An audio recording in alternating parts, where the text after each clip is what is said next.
Well, good morning. Over 100 years ago, back in 1904, a 13-year-old boy was on his way home from school and, monkeying around a bit like any 13-year-old boy would do, but he fell and skinned his knee. No big deal, right? Went on home, didn't even mention it to anybody. But later that night, he started noticing some swelling. Again, didn't pay it any mind. Though in the next coming few days, though, the leg started getting worse. And he got up for chores at 6 a.m. with his other 6 brothers to work on the farm, and went to school. The next day, it got a little bit worse, and then finally, he wouldn't come down for dinner one night, so Mom knew that something was really up, and she showed her, the leg and the problem, and they called the local doctor. This was 1904 when they actually made house calls. And he came in and he noticed, he's got a really bad infection, and the doctor was just kind of like, ooh, this could be really bad. And the 13-year-old boy popped up in his bed and said, what does that mean? He says, well, we might end up having to amputate your leg. And he's like, well, no way, you can't take my leg. And the doctor decided he should probably bring his parents out into the hallway to talk about that. But he had one older brother named Ed, so he called Ed over. Ed, whatever you do, do not let them cut off my leg. Even if I start, going delirious, et cetera, just.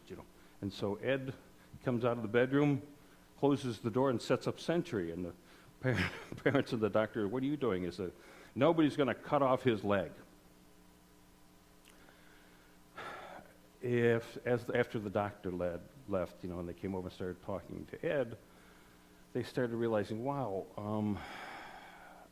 one thing we haven't been doing is praying. And so they all got together and got the other brothers together and started praying over the 13-year-old boy. And the swelling, had gotten worse. It involved swelling of his entire leg.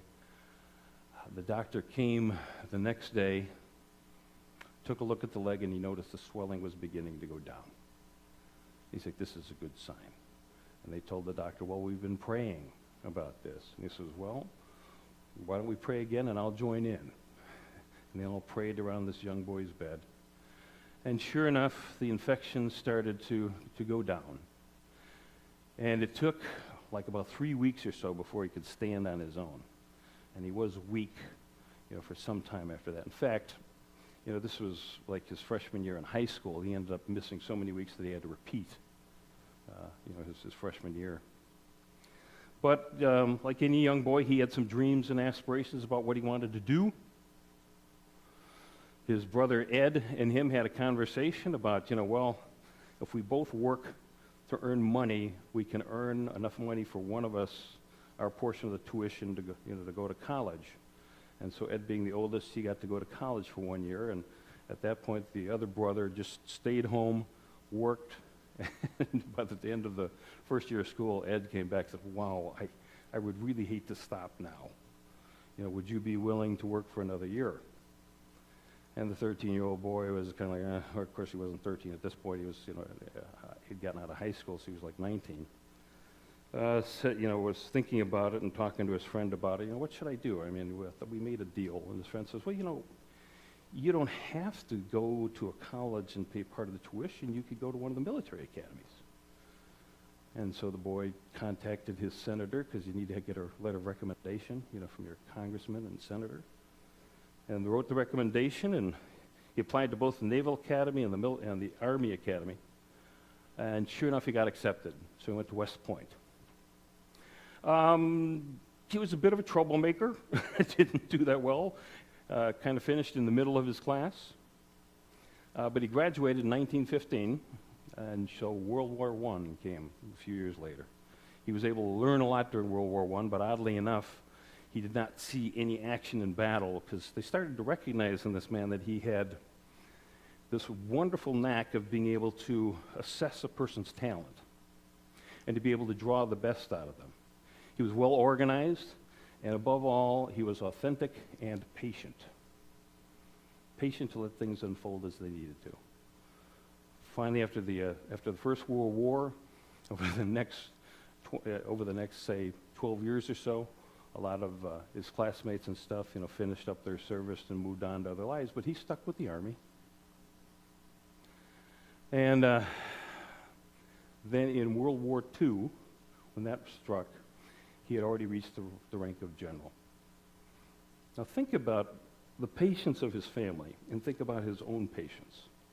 The willingness to wait in faith. And this young boy's name was Dwight D. Eisenhower. If they had just gone with the doctor's original diagnosis and say, look, we're going to have to amputate the leg, and not willing to just pray and wait through that, and then for Dwight to be willing to wait for his brother, to go to college for a year. In fact, one of the reasons he didn't get into the Naval Academy is he was beyond the age of 20 at that point and couldn't get into the Naval Academy, so that's why he went to West Point. And of course, in World War II, he ended up, being the commander of all the Allied forces, planning the Normandy invasion. And then, of course, he went on to run for president in 1952. And one of the oddities of that was that he could have run in any of the two parties, Democrat or Republican. But some moderate Republicans came and pointed out to him that there was a right-wing crazy that was running for president on the Republican side, and he might want to consider running as a Republican instead. So,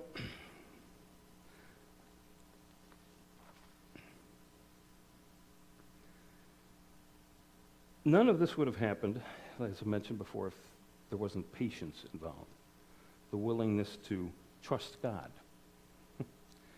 Now, of course, in unity, we don't believe that we're apart from God. We believe that we're part of this divine presence.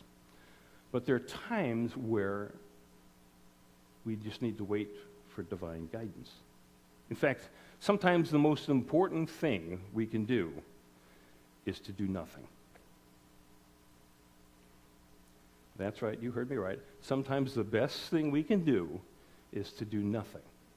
But we need to be perfectly honest with ourselves. Why are we doing nothing? Are we doing nothing because we don't have any clue what to do next? That's a good reason. We need to wait for divine guidance. Or are we doing nothing because we're afraid to do what we know we need to do? Or are we trying to avoid something? We have a conscious mind that is connected to the divine mind. We just need to open the connection and get that divine download, the divine ideas that are right, and show us through our intuition what it is we need to do. And then we go do it. I'm getting a little dry here.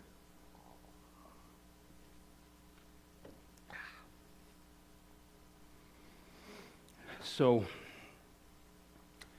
as I've mentioned in previous lessons, there's faith, which is what we place in God. We say yes. And then there's belief.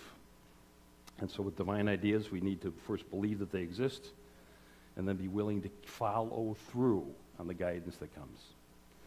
And most of the time, you don't see the big picture. You don't see the end of the journey. What you see is the next step you're supposed to take. It may seem ridiculous. It may seem out of character for you, but if that's the next step that you get, you know in your gut and in your heart this is what you're supposed to do it. We're all here to bring out the best in each other. And by you just doing what it is you're doing, and anyone who's ever walked a path knows that, like you can't see what's going on around the bend, and you're not going to be able to see what's going on around the bend until you get there. So continue to taking the steps to getting there. And it's not easy to do, especially in 2018. People want instant results. And of course, there was this shift that we had from an agricultural society to, the Industrial Revolution. Where suddenly everything needs to be productive all of the time. If the machine breaks, well, then replace a part. If that doesn't work, replace the machine. But most of us have done some gardening, and you know that you plant a seed, you water it, maybe you put some fertilizer on it, but you don't see anything happening for a while.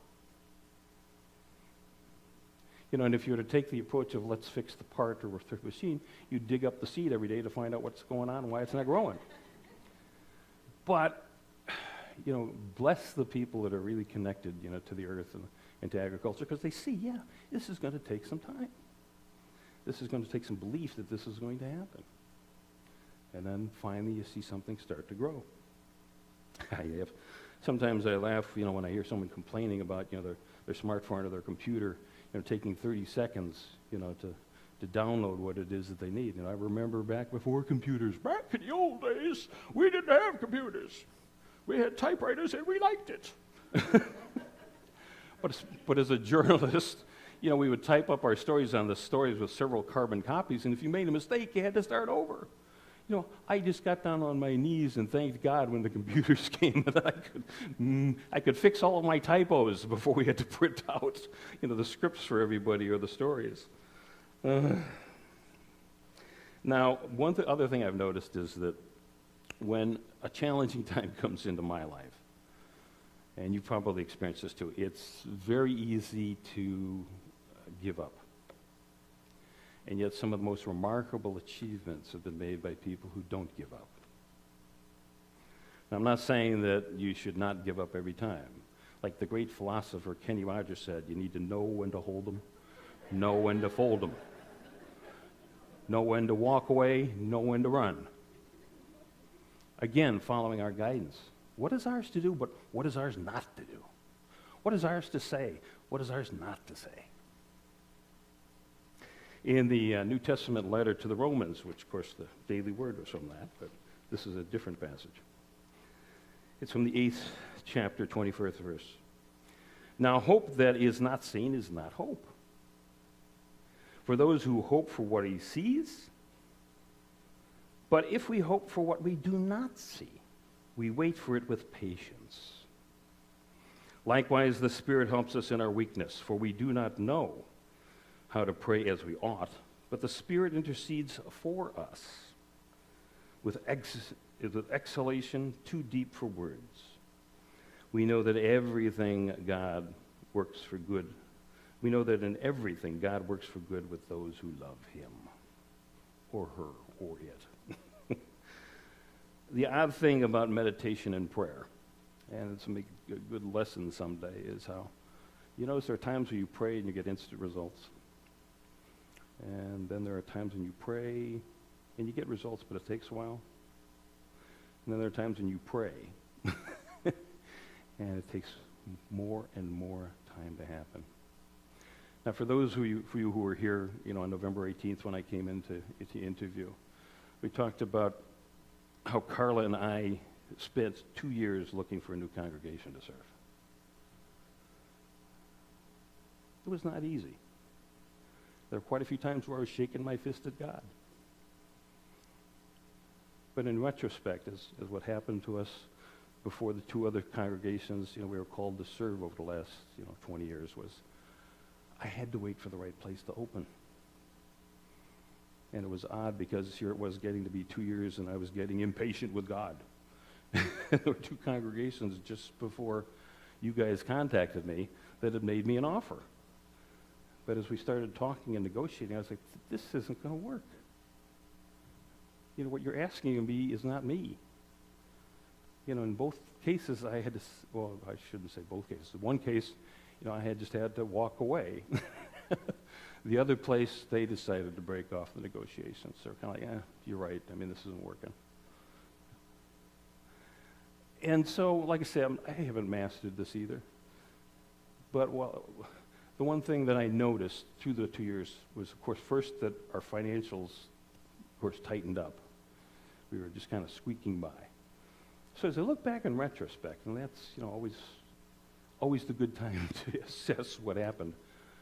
One, I had to wait for Unity of Tampa to open up, and the other one was that God tied my hands financially so that I wouldn't make a stupid decision, that I wouldn't strike out and force things. And I realized with those previous 2 congregations, I was trying to force things because I was getting impatient. But I know I got the call from Kristen Meyer, the search team chair, and everything just flowed so smoothly through this process. That it just seemed so natural. It just seemed so easy. And yet, it was one of the more challenging 2 years of my life.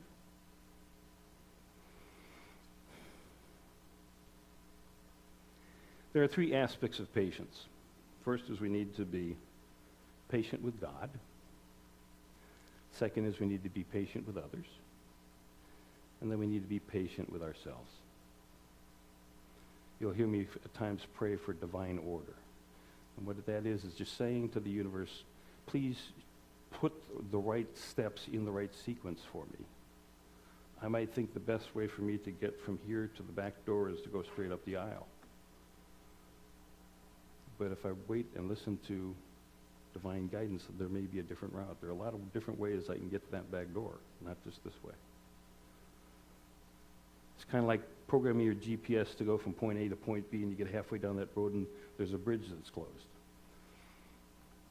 Well, the GPS isn't going to change your mind, but you'll have to change your own mind.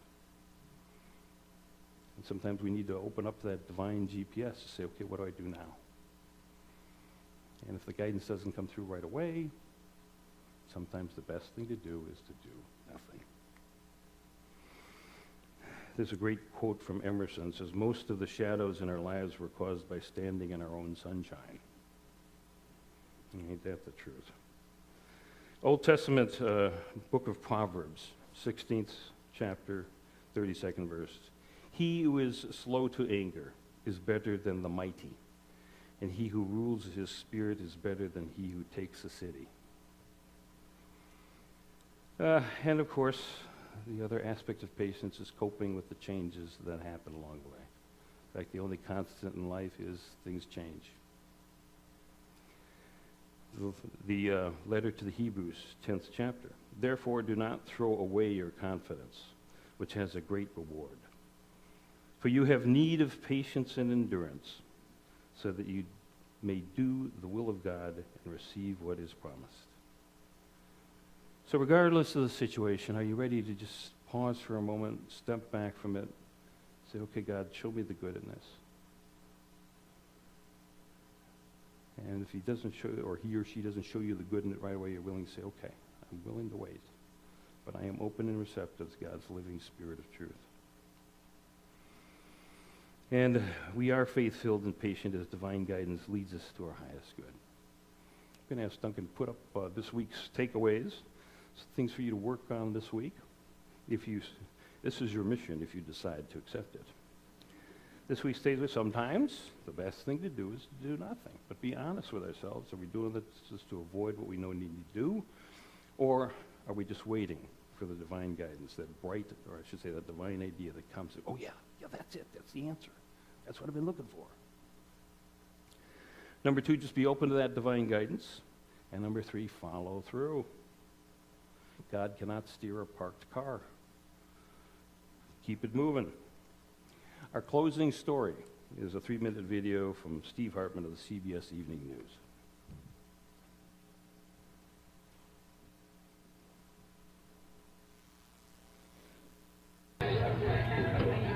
Steve Morris is waiting for an old friend, hoping this guy he hasn't seen in years and completely lost touch with will suddenly appear, just like he promised 40 years earlier.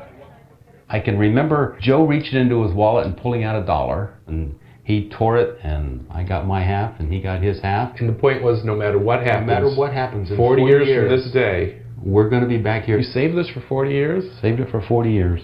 They each left the bar that night with half of the dollar bill. On one side, they wrote that day's date, 4/4/76.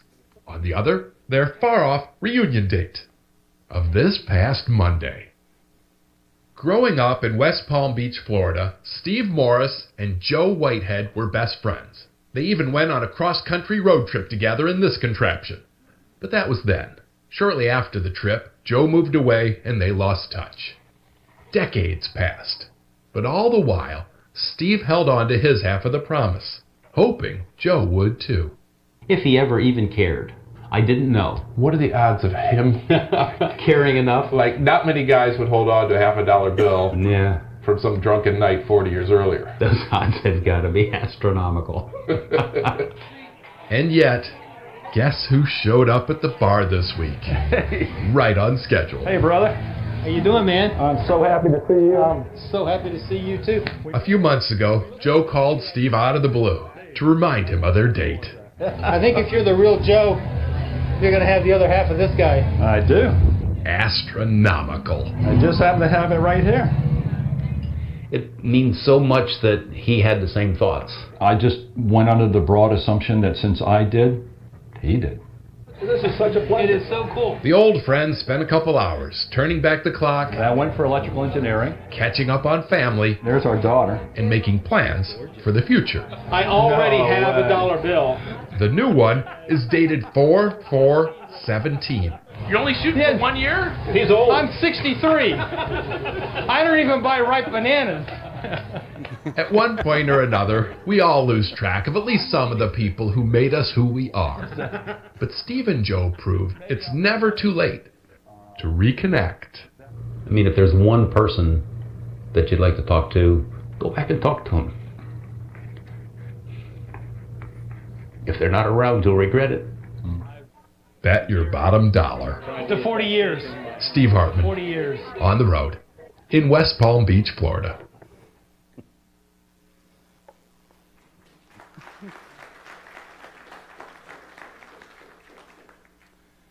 From the New Testament letter to the Romans.